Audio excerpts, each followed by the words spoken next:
नमस्कार साथियों, ज्ञान विविध संस्कृत के ऑनलाइन यूट्यूब चैनल में मैं अरविंद पारिक आपका हार्दिक स्वागत करता हूं, अभिनंदन करता हूं।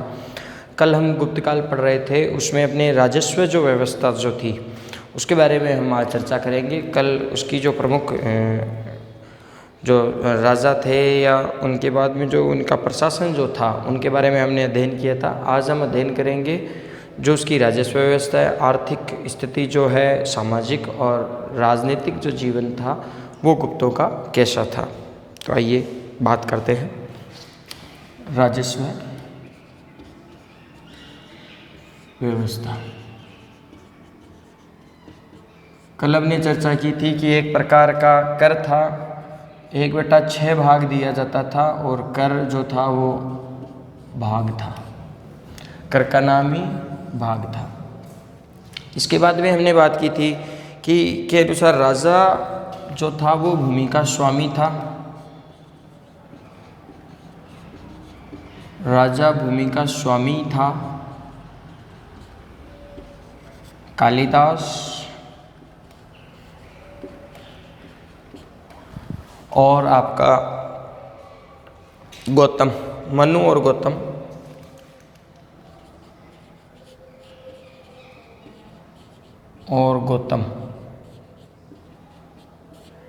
ये दोनों जो है वो ये कहते हैं कि राजा को भूमि का अधिपति बताया है।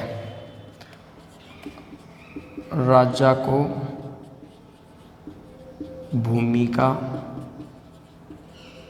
अधिपति बताया है। कौन? एक तो मनु बताता है, एक गौतम बताता है। और ये कहा जाता है कि राजा जो होता था वही भूमि का स्वामी होता था। राजा भूमिकर के रूप में उपज का 6ठा भाग लेता था, है ना। भूमिकर के रूप में 6ठा भाग लेता था या 1/6 भाग, ये कहलाता था भाग। ये जो कर था वो कहलाता था आपका भाग कहलाता था। मनुस्मृति में भोग नामक कर का उल्लेख हमें मिलता है। मनु जो स्मृति है उसमें हमें एक प्रकार का कर है, भोग नामक कर का उल्लेख मिलता है जो प्रतिदिन दिया जाता था किसानों द्वारा। और इस कर को फल फूल इस रूप में ये राजा को दिया जाता था और प्रतिदिन दिया जाता था। जैसे किसी के खेत में एप्पल हो गई तो एप्पल दे दी, है ना। अनार हो गया तो अनार दे दी, या कोई सब्जी हो गई तो सब्जी दे दी। उस प्रकार से ये दिया जाता था। मनुस्मृति में हमें भोग नामक कर का उल्लेख मिलता था जो प्रतिदिन फल फूल पत्ती के रूप में दिया जाता था। ठीक है। इसके बाद में हम बात करते हैं कि 2 प्रकार के कर थे। एक तो था उद्रंग, किसानों से लिया जाता था। एक था ऊपरी कर।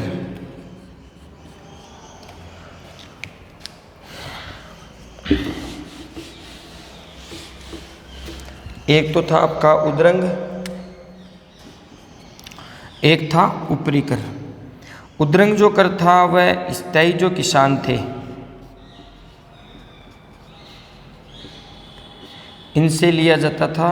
ये अस्थायी जो किसान थे किसानों से लिया जाता था। ये जो कर है उद्रंग जो है वो स्थायी किसानों से लिया जाता था। ऊपरी कर जो है वो अस्थायी किसानों से लिया जाता था। ये दोनों भी इम्पोर्टेंट है, तो इन दोनों करों का आप ध्यान में रख लेना कि ये जो किसानों से लिए जाते थे दोनों कर, है ना। एक जो था वो स्थायी किसानों से लिया जाता था और एक जो था वो आपका अस्थायी किसानों से लिया जाता था। भूमिकर में वृद्धि हुई। देखो गुप्त काल में भूमिकर में वृद्धि होती है।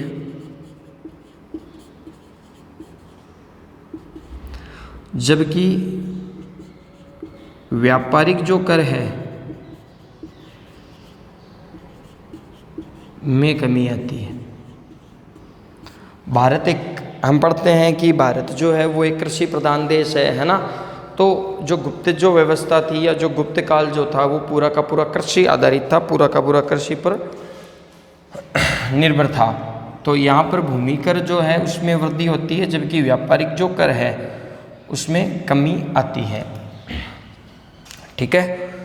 इसके अलावा किसान जो था वो अपना अनाज भूमि कर जो है वो 2 प्रकार से देता था। किसान है वो 2 प्रकार से कर देता था, एक हिरण्य कर, एक में।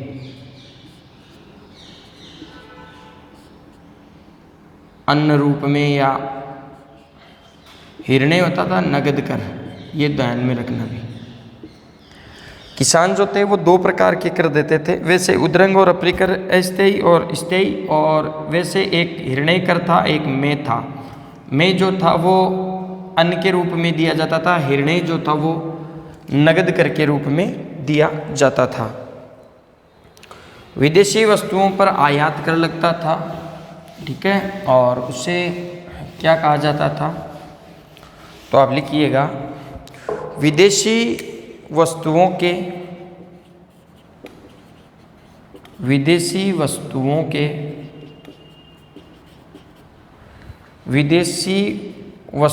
के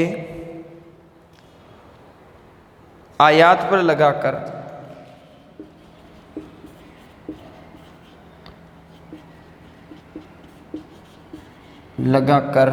क्या कहलाता था, भूथोवात प्रत्यय।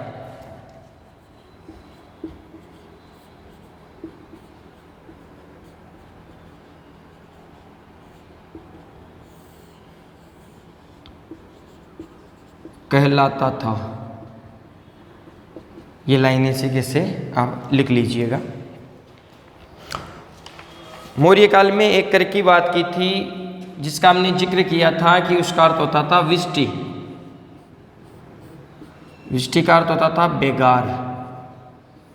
ये कर गुप्त काल में भी था, मौर्य काल में भी था और गुप्त काल में भी था। विष्टि जो है वो बेगार को ही कहा जाता था। ये भूपति कृषकों से, ये किस किस से लिया जाता था, एक तो भूपति जो किसान है, किसानों से, व इनकी स्त्रियों से।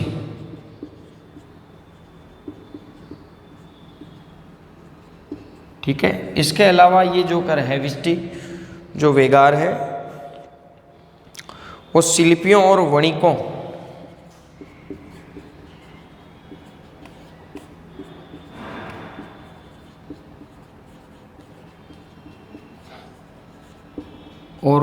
से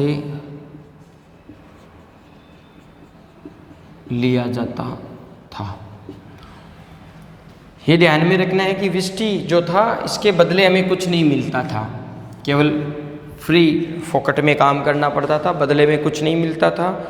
और ये मौर्य काल में भी था और गुप्त काल में भी था। ये भूपति किसानों से लिया जाता था, इनकी स्त्रियों से लिया जाता था, शिल्पियों से लिया जाता था और वणिकों से लिया जाता था। राजस्व के अन्य स्रोतों में भूमि रत्न, गड़ा हुआ धन, जैसे आभूषण मिल गया है ना,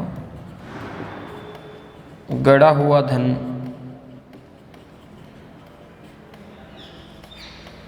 और इसके अलावा खान, नमक इत्यादि था। खान, नमक इत्यादि था। ये क्या था, राजस्व का एक अन्य स्रोत था।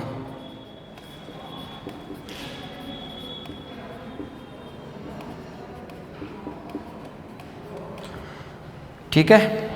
इसके बाद में हम बात करते हैं मंदिरों तथा ब्राह्मणों को, मंदिरों तथा ब्राह्मणों को शैक्षणिक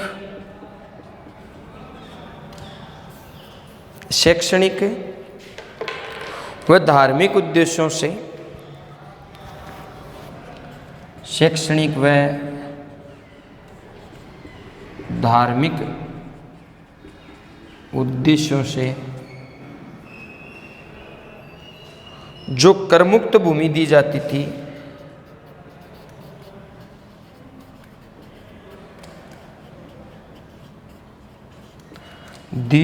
थी, वह अग्रहार कहलाती थी। अंडरलाइन कर लेना भी।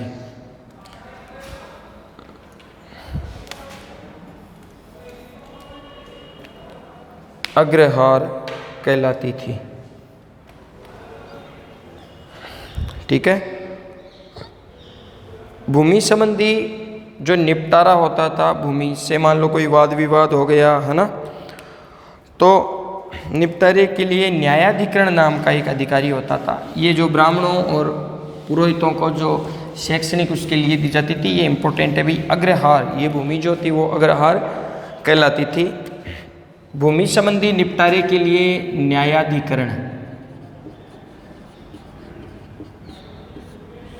नामक अधिकारी होता था। इसके अलावा भूमि संग्रह के लिए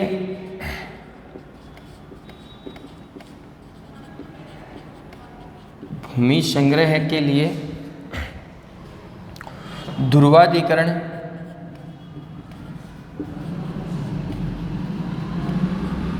इनको अंडरलाइन करते जाना भी, नामक अधिकारी। और भूमि अभिलेखों को सुरक्षित के लिए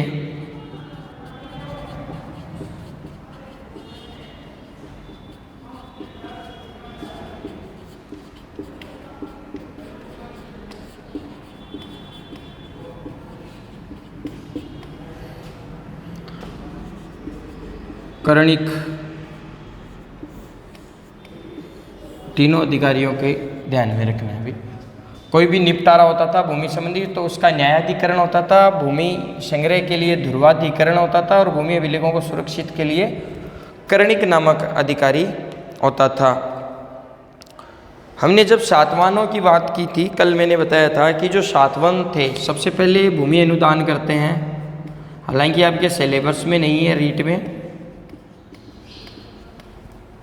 ये ब्राह्मणों को और उनको दान देते हैं भूमि, लेकिन मौर्यों में ब्राह्मणों को दान में नहीं देते हैं, सॉरी गुप्तों में राजकीय जो कर्मचारी है,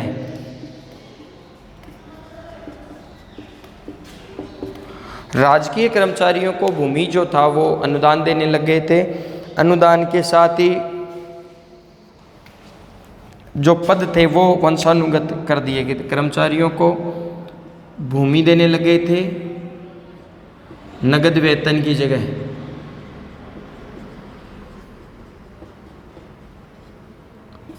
और इसके अलावा नगद वेतन और पद जो थे वो आनुवंशिक हो गए। ये चर्चा हम कल कर चुके हैं। ये आपकी थी राजस्व व्यवस्था का महत्वपूर्ण बातें। अब हम बात करते हैं इसके आर्थिक जीवन की।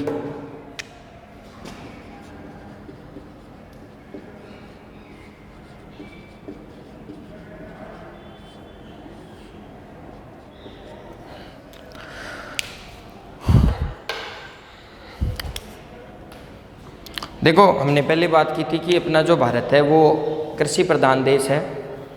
उस समय की भी अगर बात करते हैं तो ये गुप्त काल जो था वो कृषि प्रधान ही था। कालिदास वगैरह ये कहते हैं कि साहब उस समय खेती होती थी। फाइयान कहता है, अपने विवरण देता है, भ्रामक विवरण भी देता है। और आपका कॉस्मस कहता है, कालिदास कहता है, मनुस्मृति कहती है, अमरकोश जैसे अष्टांग संग्रह ये कहते हैं कि अष्टांग संग्रह में ये एक जगह ये कहा गया है कि चावल की जो है वो 44 किस्म होती थी। खेती जो होती थी वो अलग अलग प्रकार की थी। अधिकतर जो खेती थी वो वर्षा पर आधारित थी। ठीक है, तो आर्थिक जो जीवन है वो किस पर आधारित था? कृषि आधारित था। वर्तमान समय की बात करते हैं तो अपना जो भारत है वो कृषि प्रधान देश है। भारत में सर्वाधिक गांवों की बात करते हैं तो गांव जो है वो सर्वाधिक जो गांव है वो आपके कहाँ पर है? महाराष्ट्र में है। सर्वाधिक जो गांवों की अगर बात करते हैं तो महाराष्ट्र में है।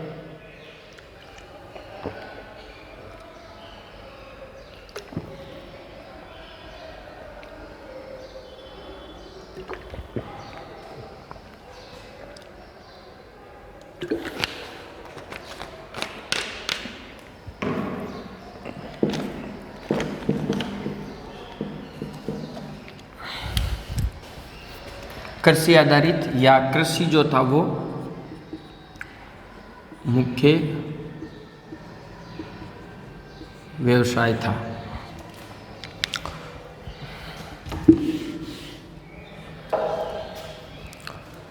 कालिदास जी एक बात कहते हैं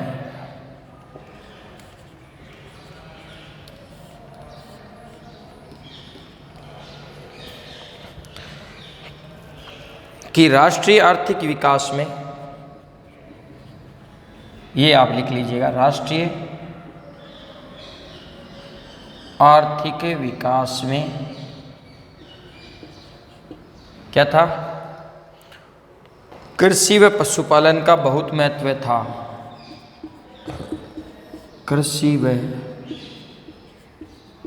पशुपालन का अत्यधिक या बहुत अधिक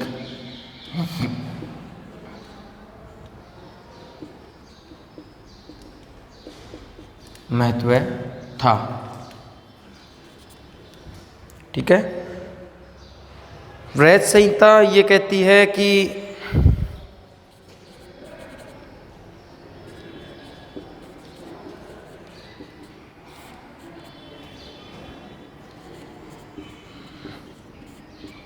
कृषि जो थी वो 3 प्रकार की थी, 3 फसलें होती थी। 3 फसलें होती थी और ज़्यादातर किस पर निर्भर थी? वर्षा पर निर्भर थी। कौन कहता है? वृहत संहिता कोश। ये कहता है कि मौसम के विषय में अनेक भविष्यवाणियां भी ये करता है। मौसम के विषय में अनेकों भविष्यवाणियां भी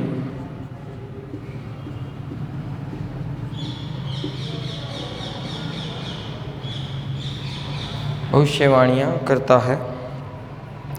अमरकोश में हलों की बनावट का पूरा वर्णन मिलता है। अमर सिंह की जो अमरकोश थी,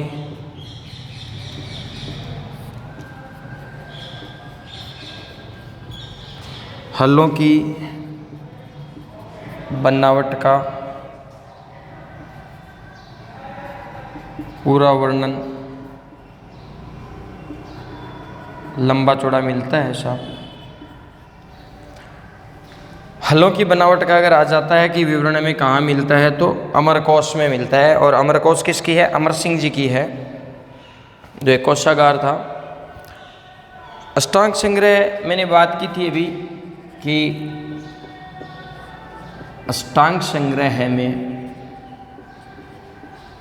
44 किस्म के चावल होते थे, यह बताया गया है। किसमें? अष्टांग संग्रह में। कितने प्रकार के? 44 प्रकार के।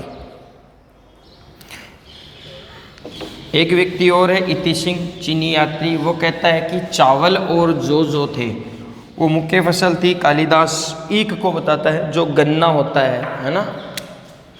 इति सिंह एक चीनी यात्री है, वो ये कहता है कि चावल और जौ मुख्य फसल थी।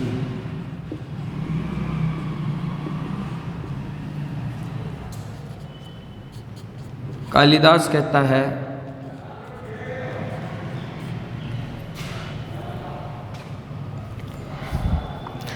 गन्ना व चावल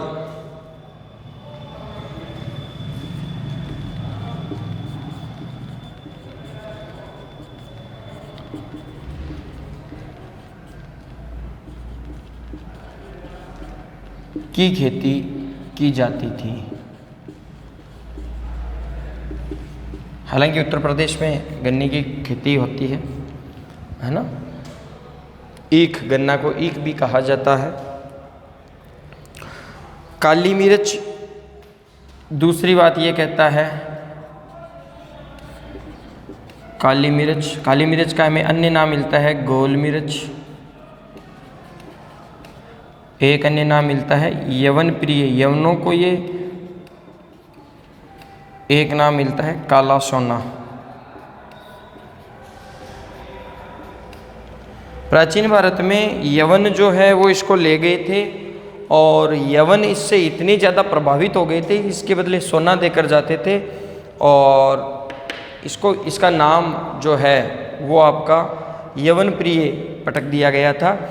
वास्को डी गामा आधुनिक भारत की बात करता है तो वो यहाँ से मसाले ले जाता है जिसमें काली मिर्च प्रमुख होती है। 1498 में आता है पहला पुर्तगाली यात्री और सबसे अंत में भी ये पुर्तगाली जाते हैं 1961 में। ये 60 गुना जो जितना धन ले जाता है यहाँ से, जितने मसाले ले जाता है उससे 60 गुना जो धन है वो इससे कमाता है। तो प्राचीन भारत में भी महत्वपूर्ण थी और आधुनिक भारत और मध्यकाल में भी ये महत्वपूर्ण थी। ये पूछा गया है क्वेश्चन की भी काला सोना किसे कहते हैं। ऑप्शन में अपना काली मिर्च था, तो काली मिर्च के अन्य नाम हमें मिलते हैं। गोल मिर्च भी हम कहते हैं, काली मिर्च भी कहते हैं, यवन प्रिय भी कहते हैं, काला सोना भी कहते हैं। तो कालिदास जी ये कहते हैं कि काली मिर्च और इलायची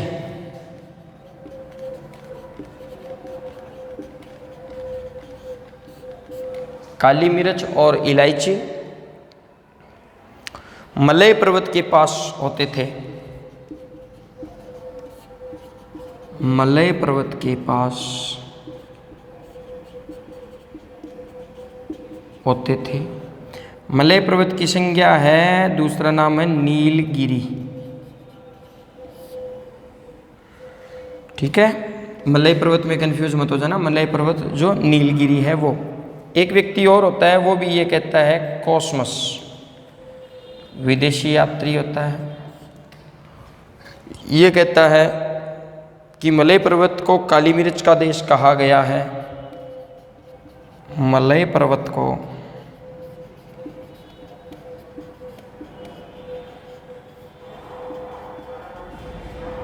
काली मिर्च का देश कहा गया है।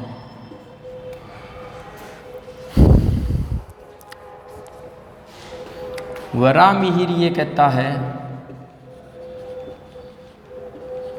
कि दुर्भिक्ष पड़ते थे, अन्य नाम है अकाल पड़ते थे। ठीक है, काली मिर्च के सभी नामों को आप ध्यान में रखना। भी यवनों को इतनी प्रिय हो गई थी कि इसने इसका नाम जो है वो यवन प्रिय निकाल दिया था। और काला सोना भी इसे कहते हैं। क्वेश्चन काला सोना जो है ये पूछा गया है एक बार, एसएससी के जो एग्ज़ाम था उसमें ये पूछा गया है कि काला सोना किसे कहते थे। अब अग्नि पुराण के अनुसार कृषि की वृद्धि के लिए सिंचाई के जो साधन थे, अग्नि पुराण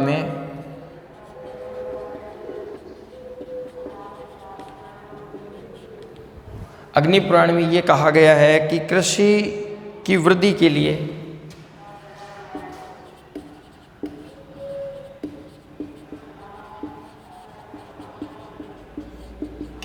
सिंचाई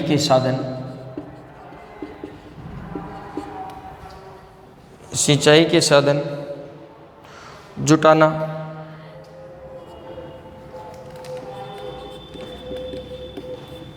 राजा के प्रमुख 8 कर्तव्यों में से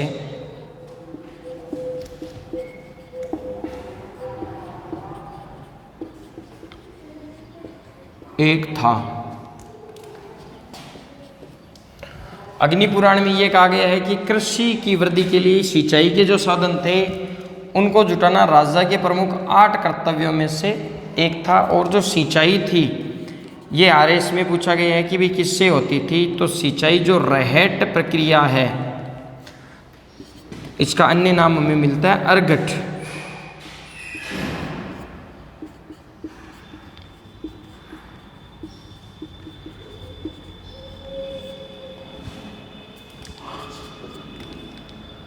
रहट या अर्गट सिंचाई के लिए से भी होती थी। सिंचाई के लिए रहट का प्रयोग किया जाता था, या सिंचाई रहट या अर्गट से होती थी या प्रयोग किया जाता था। इसके अलावा जो प्रमुख आपका खेती जो है, आर्थिक उपयोगिता की दृष्टि से आर्थिक दृष्टि से जो भूमि होती थी, उपयोगिता की दृष्टि से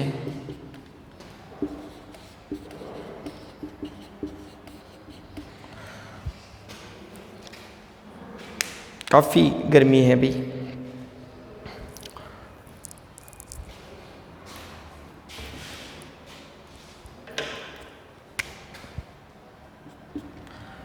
भूमि कई प्रकार की होती थी। नंबर 1 की बात हम करते हैं।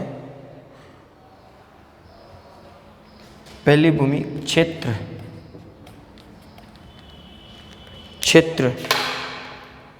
खेती के लिए उपयुक्त भूमि।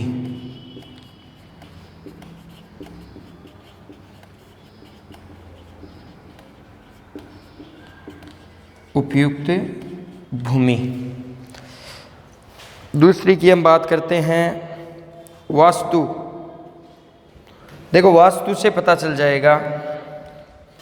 वास्तु दोष किसमें होता है? अपने मकानों में होता है कि साहब वास्तु दोष है। तो ये जो निवास करने की जो भूमि थी, है ना, घर बनाए जाते थे निवास के लिए, जो वो भूमि कहलाती थी वास्तु। तीसरी है खिल,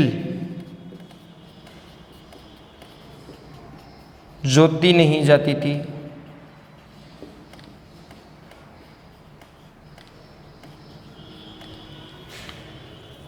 जोती नहीं जाती थी। चौथी है अपहृत,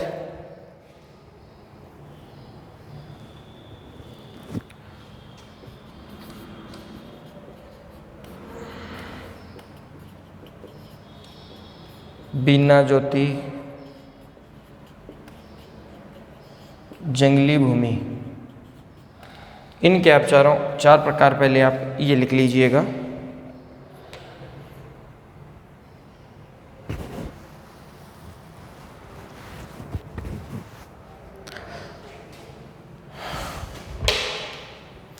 एक कर था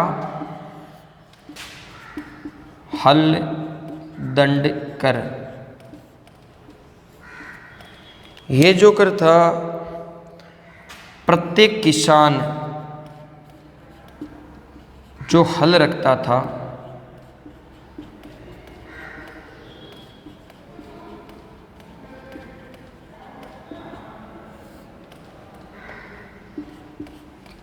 वो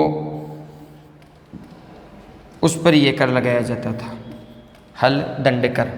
प्रत्येक किसान जो हल रखता था उसके लिए ये जो को दिया जाने वाला, कृषक द्वारा दिया जाने वाला, जो किसान हल रखता था ना, उसे जो टैक्स देना पड़ता था या जो कर देना पड़ता था, वो कर था आपका हल दंड कर। कुछ भूमियों की हम बात करते हैं। पहली आप लिखिएगा ए देव मात्रक।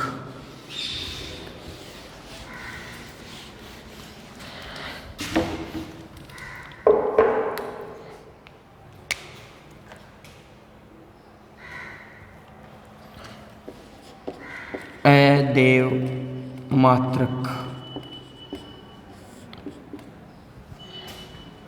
यानी वर्षा पर आधारित नहीं थी ये,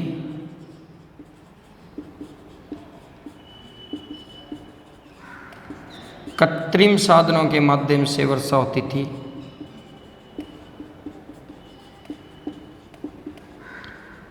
वह भूमि जो कहलाती थी वो कहलाती थी अदेव मात्रक। और बिना वर्षा के ये अच्छी खेती होती थी, इसमें भी कृत्रिम साधनों से होती थी, तो बिना वर्षा के अच्छी फसल होती थी। अब हम अमरकोश के हिसाब से कुछ लिख लेते हैं।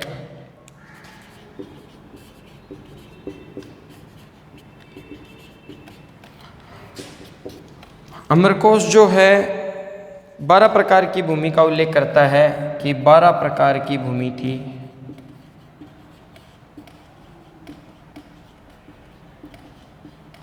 बारह प्रकार की भूमि थी। उर्वरा, ऊसर,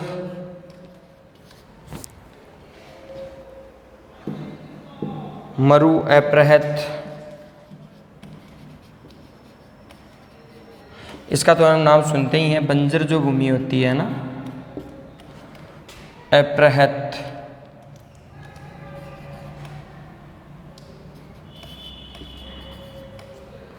इसके अलावा सद्वल,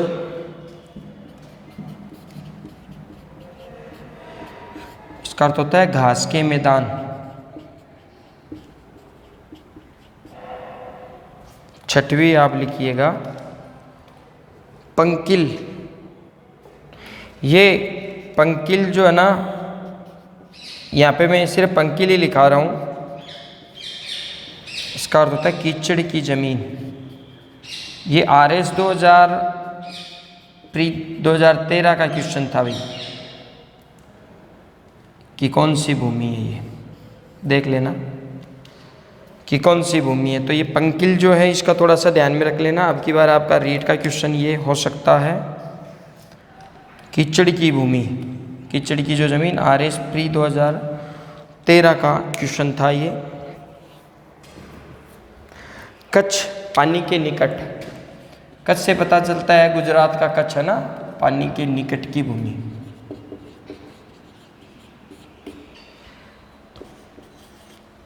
सात हो गई क्या? सक्रावती और सक्रा,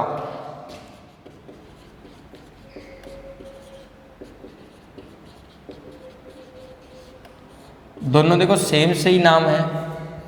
सकरा जो है, शकरा जो है ये कंकरीली होती थी,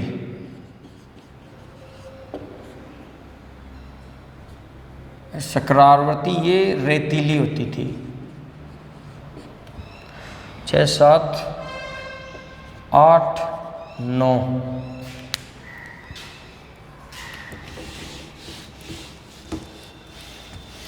हो गए। पंकिल का जरूर ध्यान में रखना आप।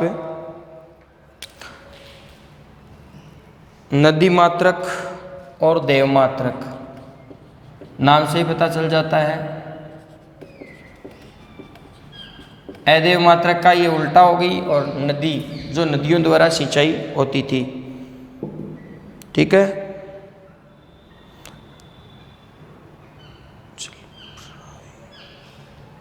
एक पानी से भरी हुई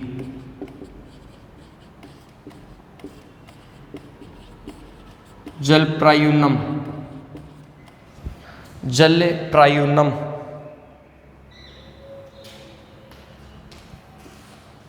ये 12 नदी मात्रक का अपना हो ही गया, और देव मात्रक का अपना हो गया, ठीक है भाई। अदेव मात्रक का उल्टा हो गई, तो ये वर्षा द्वारा सिंचित थी और ये नदियों द्वारा सिंचित थी। अब हम बात करते हैं, एक धातु की छड़ होती थी जिसे नल कहा जाता था। भूमि माप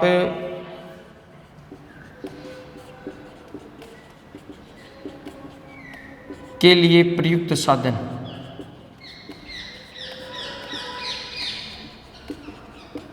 प्रयुक्त साधन छड़ का बना हुआ होता था भी, ये धातु की छड़ बनी हुई थी लंबाई के लिए, ठीक है, जिसे नल कहा जाता था।